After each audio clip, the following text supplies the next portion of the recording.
CRTV News, ici, toute l'info.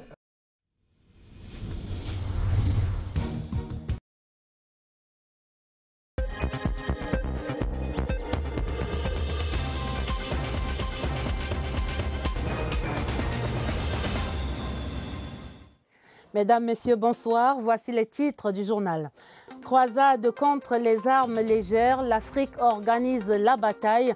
L'initiative contre la prolifération de ces instruments de mort était lancée ce lundi à Yaoundé. Impact et enjeux de l'opération en tête de ce journal. Croisade pour la professionnalisation des enseignements à l'université. La mayonnaise prend progressivement. Des pionniers sont déjà sur le terrain. Des exemples à vivre dans ce 20h30. La croisade pour l'or, au-delà de la rentrée scolaire. Quand les élèves recherchent la pépite pour payer scolarité et fournitures, nous irons vivre l'exploitation à Betareoya dans le soleil levant. Voilà pour les titres. Développement après ce message.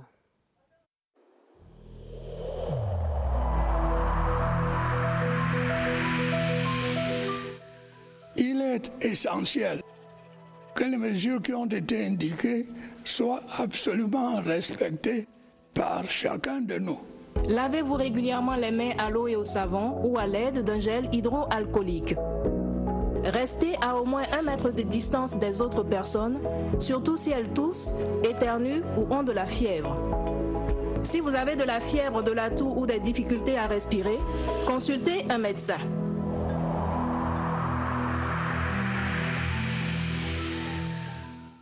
Carton rouge contre la prolifération des armes légères et de petit calibre. L'Afrique lançait ce lundi le mois d'amnistie, une initiative globale contre ces armes qui menacent la paix et la sécurité sur le continent. La cérémonie de lancement du projet était présidée par le ministre des Relations extérieures.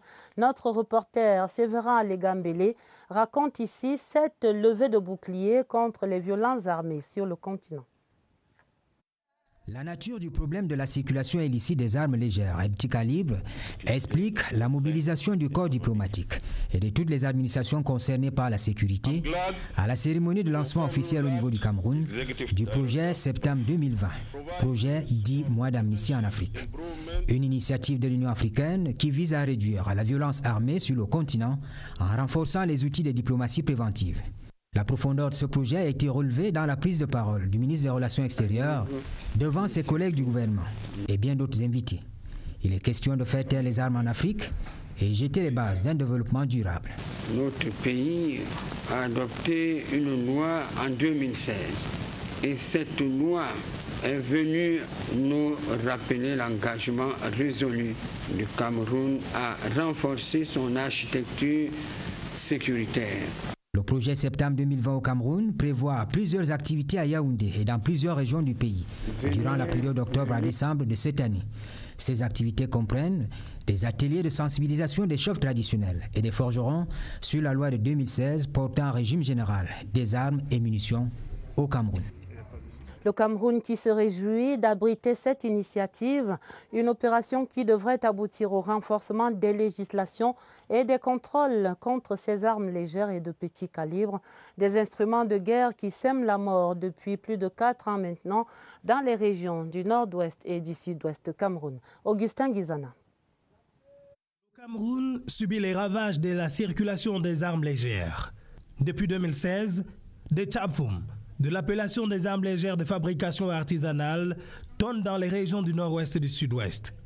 Des groupes armés séparatistes les utilisent pour tuer ou pour opérer des prises d'otages. À l'extrême nord, les combattants Boko Haram les utilisent dans les actes de terrorisme.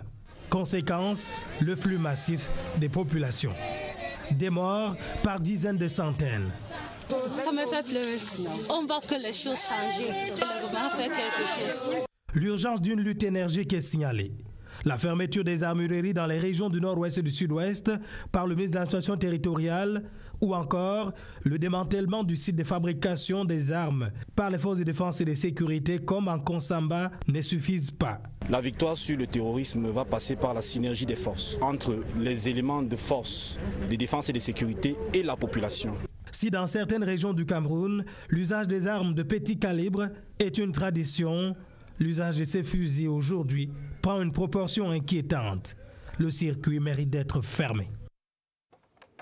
Et dans ce chapitre de la sécurisation des régions du Nord-Ouest et du Sud-Ouest, je signale ce communiqué du ministre délégué à la présidence de la République chargé de la Défense qui indique que dans la journée du vendredi 16 octobre vers 16h30, un incendie s'est déclenché dans le bâtiment qui abrite le poste de commandement du groupement de gendarmerie territoriale de Bamenda au lieu dit Upstation.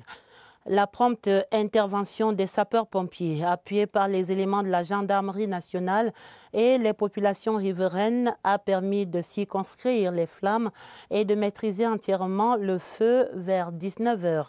Les premiers éléments de l'enquête ouverte font état d'un incendie d'origine accidentelle dû au brusque retour de l'énergie électrique dans la ville de Bamenda, brusque retour ayant entraîné un choc au niveau du compteur alimentant le bâtiment.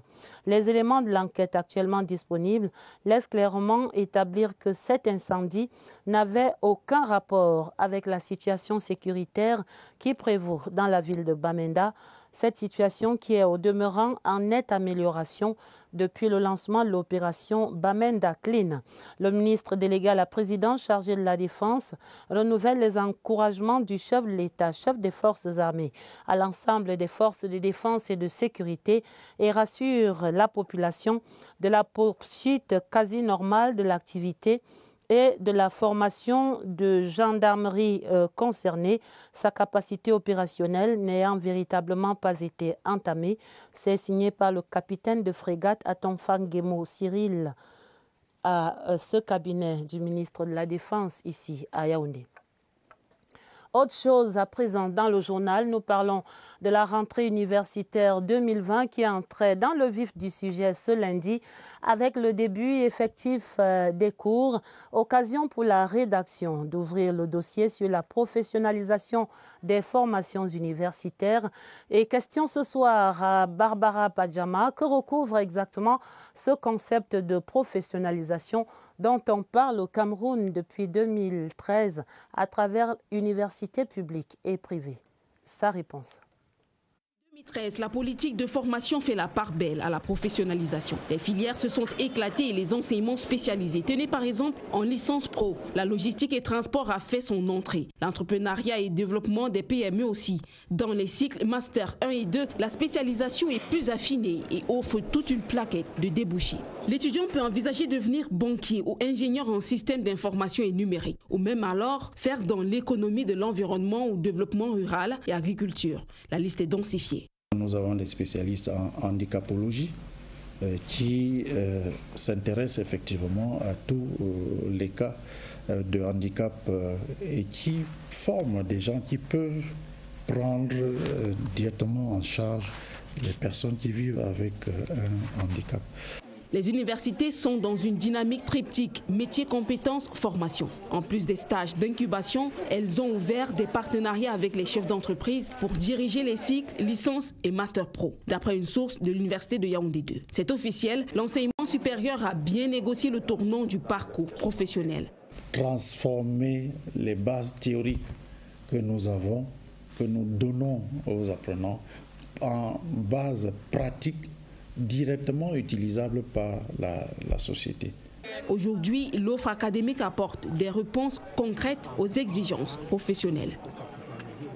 De nouvelles filières qui naissent ainsi chaque année dans divers domaines, l'entrepreneuriat, l'agriculture, le tourisme ou encore la banque. Allons donc voir deux cas pratiques, deux jeunes dames, Carmen et Karine, toutes deux engagées dans la haute couture d'un côté et pour l'autre dans les métiers de l'hôtellerie. Leur parcours est raconté ici par Elvire Angéline Ebalé. Tracer les lignes de sa carrière et tailler les imperfections. Carmen a su rassembler tous les atouts de la haute couture pour sortir des ateliers professionnels, sa marque et son style. À seulement 27 ans, cette originaire des hauts plateaux de l'Ouest s'est fait une place dans le taux emploi. Après son passage à l'université, suivi d'une formation professionnelle. J'ai préféré aller suivre une formation chez un styliste.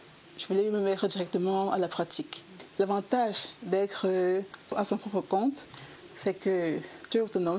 Un amour qui façonne en elle le rêve de la réussite. J'ai encore du chemin à faire et j'essaie un peu de prendre exemple certains créateurs. J'aimerais faire connaître aussi ma marque à l'international. Du professionnalisme à l'auto-emploi, une option favorable à Carmen.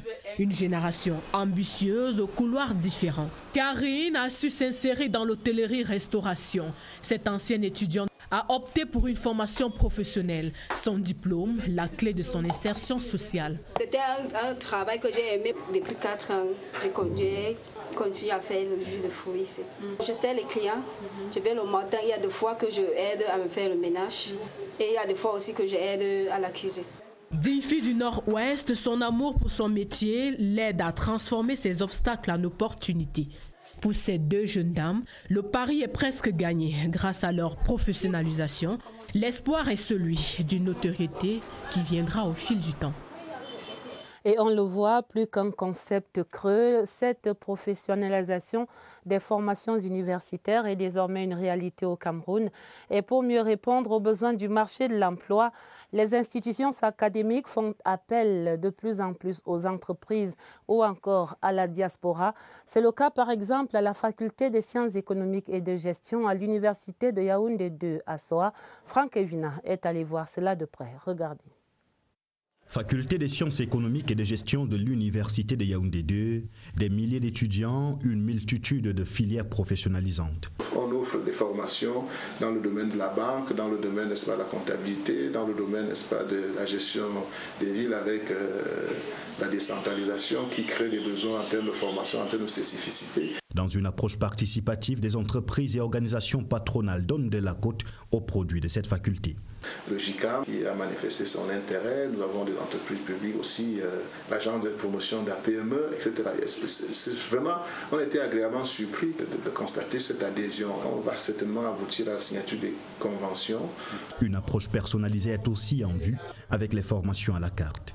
Depuis l'étranger, des éminences grises renforcent cette dynamique académique. Nous avons par exemple le professeur Bongba qui est à l'université de Rennes, nous avons le professeur Ngimke, nous avons Eric Bael qui est le premier Camerounais à ma connaissance à publier un article dans la revue American Economy Review. Tous ces jeunes-là viennent avec un enthousiasme extraordinaire. L'implémentation du numérique éducatif stabilise la connexion entre cette diaspora intellectuelle et le paysage académique national. Une institution où cette professionnalisation va de soi pratiquement, c'est bien l'Institut africain d'informatique, l'IAI, qui mettait quelques 337 jeunes ingénieurs sur le marché de l'emploi ce lundi, après réception de leur diplôme. Une cérémonie couplée à la rentrée solennelle présidée par le coordonnateur régional de l'institution. Retrouvons au campus de Nkolanga notre reporter Irène Ndjanafouda. Les étudiants frais et mollus de l'IAI Cameroun exultent de joie.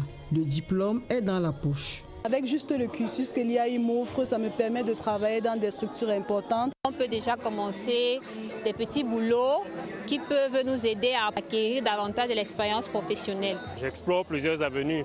Entrepreneuriat, création de solutions innovantes.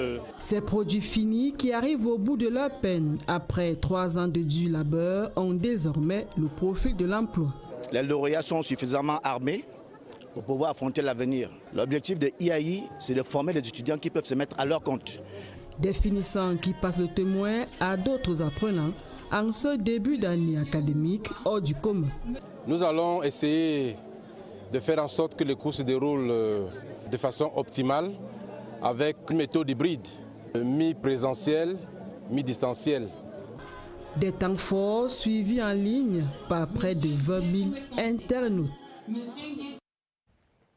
De l'or pour financer l'année scolaire, c'est l'équation de certains élèves dans la localité de Bétaré-Oya, région de l'Est. À l'entame de cette 3e semaine des classes, ils s'activent encore dans les mines d'or dans l'espoir de trouver les moyens nécessaires à leur année scolaire. Carolina Mombozanga, dans le Lomé Djerem, raconte cette expérience. Comme Comme ces enfants, bien d'autres dans l'arrondissement de Bétaré-Oya s'activent encore dans les chantiers miniers 2 semaines après la date officielle de rentrée scolaire au Cameroun. Les enfants ne veulent pas l'école comme ça se doit. Il faut aller dans les maisons, il faut aller dans les chantiers, il faudrait même aller voir les autorités pour les faire fuir dans ces chantiers. C'est tout un problème. Malgré toutes les stratégies multipliées par la commune pour ramener la jeunesse à l'école, les campus scolaires demeurent moins fréquentés. Nous avons distribué des prix aux meilleurs élèves de toute la commune. On n'a pas de moyens coercitifs pour contraindre ses parents à ramener les enfants à l'école. À des fois même, ils te disent, si jamais ils ne partent pas faire leur orpaillage, c'est toi qui vas les nourrir. Une synergie d'action de toutes les sectorielles s'impose pour orienter la jeunesse de Bétaré-Oya vers l'école, seul gage d'un avenir radieux. Dans notre rubrique, ce qui fait débat en ce début de semaine au Cameroun, on reparle de l'incivisme fiscal et du rapport sur le manque à gagner évalué à quelques 12 milliards de francs CFA dans les caisses de l'État en ce dernier semestre. Des recettes non fiscales jamais recouvrées, selon un rapport de la Direction générale du budget du ministère des Finances, se pose alors avec une acuité nouvelle la question de la sécurisation des recettes fiscales, mais surtout l'équation pour ramener les contribuables camerounais à s'acquitter honnêtement de leurs impôts et taxes. L'enquête sur ce qui fait débat, Cyril Kingembepe. Le taux d'imposition au Cameroun tourne autour de 15%, loin des 21% recommandés par la CEMAC. Une moyenne basse, pourtant plombée par l'informel. Ce taux d'imposition dépend déjà du niveau de développement de chaque pays. Dans notre contexte, beaucoup d'entreprises sont cachées. L'État est obligé de se redéployer. Pour éviter une pression psychologique, il faut élargir l'assiette au lieu de plafonner. Les taux dépendent de la politique sous-régionale. Par conséquent, le levier sur lequel chaque État a la possibilité d'actionner, c'est l'assiette fiscale. Autre obstacle, le contribuable qui regarde l'impôt comme facultatif. Je le fais à la date limite parce que soit l'assureur me le rappelle, soit quand les enfants regardent le dossier, là spontanément je le fais. Il y en a qui systématiquement pensent qu'ils doivent contourner les règles, ils doivent contourner la loi. Et les difficultés de la vie, ils sont également pour beaucoup. Il faut pourtant s'y plier pour que fonctionnent les services administratifs. Pour nous, c'est un devoir de s'acquitter des droits des impôts. La bonne communication sur l'impôt et ses avantages, voilà qui pourrait briser la glace. Des effluves de chocolat dans ce 20h30 avec la présence de 2 chocolatiers français dans la capitale camerounaise. Le vice-président de la Confédération des chocolatiers et confiseurs de France et son compatriote du club des chocolatiers engagés étaient reçus ce lundi par les 2 ministres du Commerce et de l'Agriculture. Le vice-président de la Confédération des chocolatiers, Daniel Mercier, c'est son nom. Il dit ici sa vision de la filière cacao-café au Cameroun. C'est dans un entretien avec Luc Bienvenu au Nana. On a perçu le potentiel et surtout à travers la volonté du gouvernement qui avait un vrai programme de développement sur ce cacao d'excellence. On a besoin de cacao de qualité. Ils sont capables de le produire. Nous montons quelque chose en commun. Il y a une demande de la part des consommateurs. Où est-ce que c'est produit? Par qui c'est produit? Comment c'est produit? Est-ce que la filière est clean? Nous, on veut que ce soit vraiment le label concernant la qualité du cacao et le prix payé aux planteurs. Nous, on ne parle pas de juste prix. On a ras-le-bol du juste prix. En politique, le sablier qui s'égrène pour les élections des conseillers régionaux, c'est le 6 décembre, vous le savez maintenant. Les partis politiques dont les listes ont été retenues ont jusqu'à demain, mardi 20 octobre, pour déposer à la Direction générale des élections la couleur et le sigle retenu pour l'impression de leur bulletin de vote et autres bulletins de campagne. Les chefs traditionnels, quant à eux, déposent déjà les couleurs de leur bulletin de campagne auprès des des agences et les CAM à travers le Cameroun. Notre reporter Agnès Solange Abessolo fait ici le point de la situation de ces bulletins dans l'Umfundi.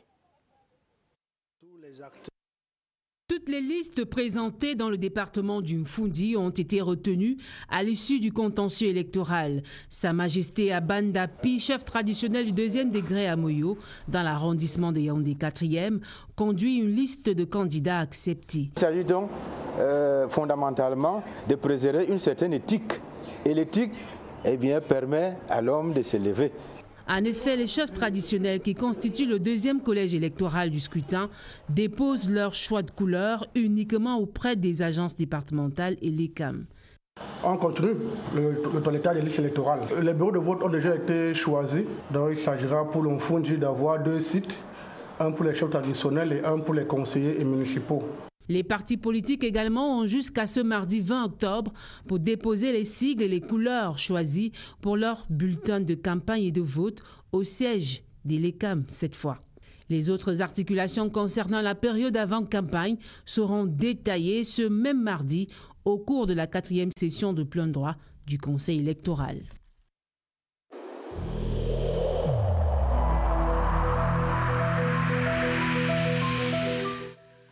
Le port du masque dans l'espace public restera obligatoire jusqu'à nouvel ordre.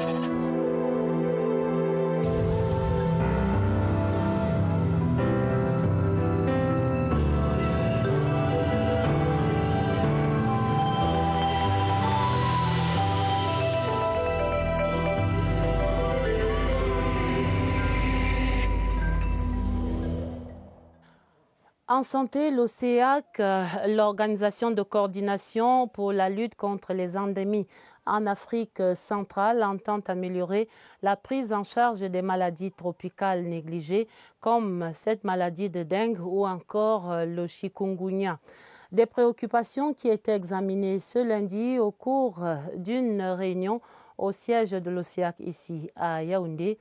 Une réunion présidée par le secrétaire général de cette institution et on voit ici les images de cette concertation. La suite du journal, nous restons en santé et nous allons directement faire le point et l'état des lieux du coronavirus à travers le Cameroun. La transmission est combattue également dans les milieux sportifs.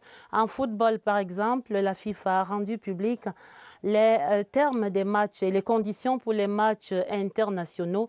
Nous allons voir comment cela va fonctionner. Nous retrouvons immédiatement au centre des opérations d'urgence de santé publique notre correspondant là-bas, comme tous les soirs, Évariste Eyenga. Bonsoir, vous êtes avec votre invité, le docteur William Gachou, et vous avez la parole pour ces explications, messieurs.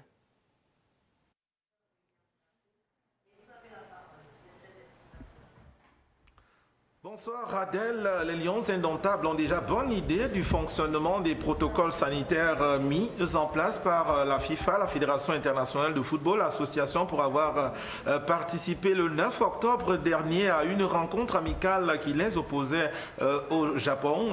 Eh bien, l'invité de ce soir n'est autre que le médecin des Lions indomptables, le professeur William Gachou. Il est aussi chirurgien cardiovasculaire et médecin de sport. Professeur, bonsoir. Bonsoir, monsieur Yenga. En tenant compte des protocoles FIFA mis en place pour encadrer les rencontres internationales, dites-nous, qu'est-ce qui change? Donc, vous devez savoir qu'au niveau des Lions, nous avons 2 protocoles en place. Le protocole mis en place par le staff médical et validé par la commission médicale de l'Africa Foot, qui commence 48 heures avant l'arrivée de la délégation par une obligation de réaliser un test PCR. Et rien que les gens qui sont négatifs sont autorisés à participer au stage. Et une fois sur le stage, nous avons mis en place un suivi étroit de toute la délégation avec un questionnaire quotidien, un examen clinique quotidien, notamment prise de température. Et toute personne a l'obligation de signaler un symptôme suspect. Enfin, bien sûr, les mesures barrières, le lavage régulier des mains et aussi la limitation des contacts avec l'extérieur est préconisée. Au niveau de la FIFA, par contre, 2 ou 3 jours avant le match, il y a un test qui est organisé par la FIFA. Et tous les joueurs qui sont positifs sont mis sur le côté, ainsi que leurs contacts. Ne peuvent participer au match que les joueurs qui ont eu un test 2 jours avant le match négatif. Je m'arrête un peu sur les contacts. Le football, justement, est un sport de contact, contact pré-espoir. Il y a aussi la circulation des postillons. Il y a les sécrétions nasales et buccales qui peuvent être projetées sur la pelouse. Comment on fait pour protéger le joueur à ce niveau ? Il est clair que le risque zéro n'existe pas dans ce genre de situation. Mais la communauté scientifique reconnaît également que quand l'activité sportive se pratique par des joueurs qui ont eu 48 heures avant la compétition un test négatif et qui respectent toutes les mesures préconisées, le risque est quasi nul. Et au niveau de la réglementation du match, par exemple, un joueur qui crache, échanger les bouteilles, les embrassades intempestives peuvent valoir un carton jaune. Merci à vous, professeur William Gatchou, d'être passé. Votre contribution est hautement bénéfique dans ce contexte de reprise progressive des activités physiques et sportives au Cameroun. Le professeur William Gatchou sera avec nous demain. On parlera cette fois-là de la prise en charge des joueurs de football testés positifs. Rendez-vous pris. Merci, messieurs, merci Évariste. Et nous allons directement dans la région de l'extrême nord où Aïssa Doumara, le prix Simone Veil France 2019, a marqué la journée de la femme rurale dans le Logone-Birni par un don de denrées alimentaires, d'intrants agricoles et de foyers améliorés, dont aux femmes rurales de cette localité. Une cérémonie sous le signe de l'autonomisation des femmes. Étienne Pascal Azeg. Cet appui constitué d'intrants agricoles et des denrées alimentaires concourt à l'autonomisation des femmes de Logone-Birni. Ces foyers améliorés, par exemple, vont faciliter leur mode de cuisson. Il faut charger la terre à l'intérieur.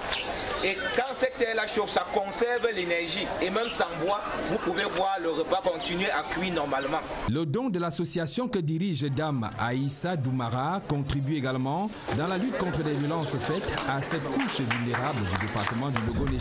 Vous voyez 100 femmes formées et appuyées par des matériels qui peuvent leur permettre de lancer leurs activités commerciales. C'est une appréciation à sa juste valeur. Une centaine de bénéficiaires ont reçu des kits économiques d'une valeur de 4 millions de francs CFA à la mairie de Logone-Birni.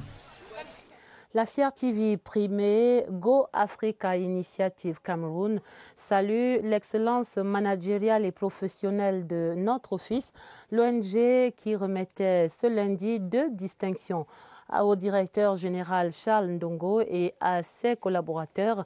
C'était ici, au centre de production de la CRTV en Baladeux. Évariste Eyenga dévoile ses lauriers pour vous. Double récompense, un tableau puis un trophée. Le trophée est individuel. Il distingue la personnalité Charles Ndongo pour son idéal managérial, dont la qualité est reflétée sur les antennes. Il est l'une des icônes du Cameroun. Il était parmi les 10 nominés pour le prix Cameroon Heroes of Value. Le tableau, lui, est un couronnement des efforts collectifs des collaborateurs du directeur général. Selon Go Africa Initiative Cameroun, Charles Ndongo est entouré de personnel compétent qui implémente sa vision. Résultat, CRTV Poste National a décroché le meilleur prix 2019 de l'impact médiatique grâce à ses émissions sur la culture et l'éducation. Je voudrais remercier tout le personnel de la CRTV, tous ceux qui travaillent à préserver l'image de notre pays. Cela est très important. Go Africa Initiative Cameroun est admiratif de la mise sur pied de nouvelles chaînes de télévision, de la promotion de la diversité et du mérite du personnel. La cérémonie de ce lundi est un aperçu de celle solennelle prévue le 23 janvier 2021. Et les sports dans le 20h30, d'abord les réalisations des Lions indomptables à travers les championnats européens, un week-end plutôt prolixe. Évariste Eyenga une fois encore. C'est en beauté qu'il signe son retour en Bundesliga sous les couleurs bavaroises. Pour sa première, Eric Maxim Choupo-Moting a posé son empreinte en inscrivant 2 buts face à Düren en match de 32e de finale de la Coupe d'Allemagne. Le capitaine des Lions indomptables ouvre le score pour Bayern à la 24e minute à la conclusion d'une contre-attaque.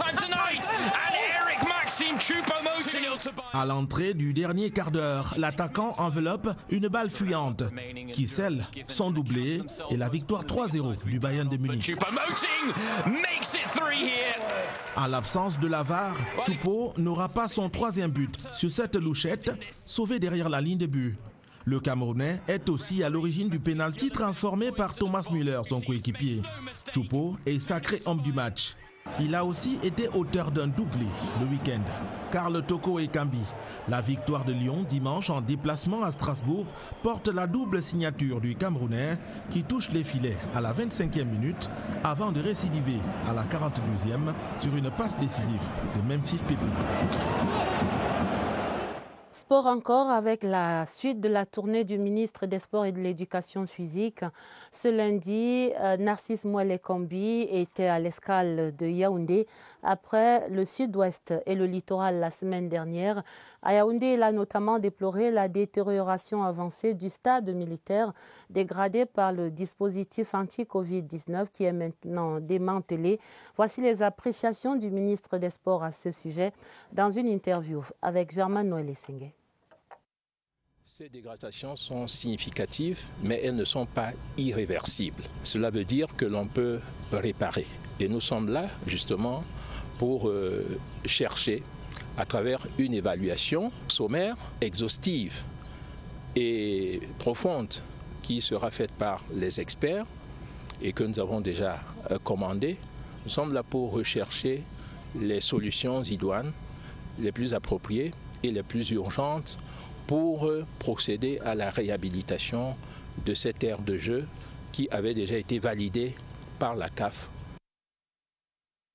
Là qui met un terme à ce 20h30, un journal préparé avec la collaboration de Augustin Bichoka et de Augusta Ngononga. D'autres informations pour vous, ce sera le minuit avec Gilbert Ongene et Georges Marcel Messila. Retrouvez immédiatement après ce journal Ashunienti dans Inside the Presidency. Très belle soirée sur la CRTV et à demain 20h30.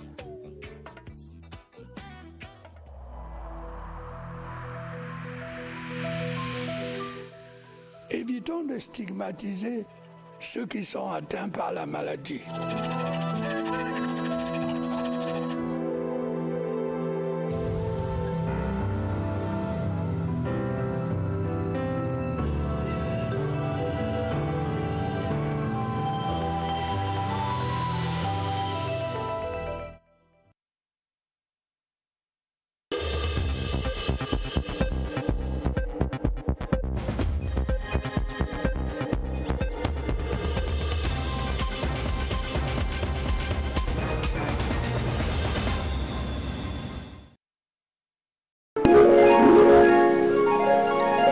CRTV News, ici, toute l'info.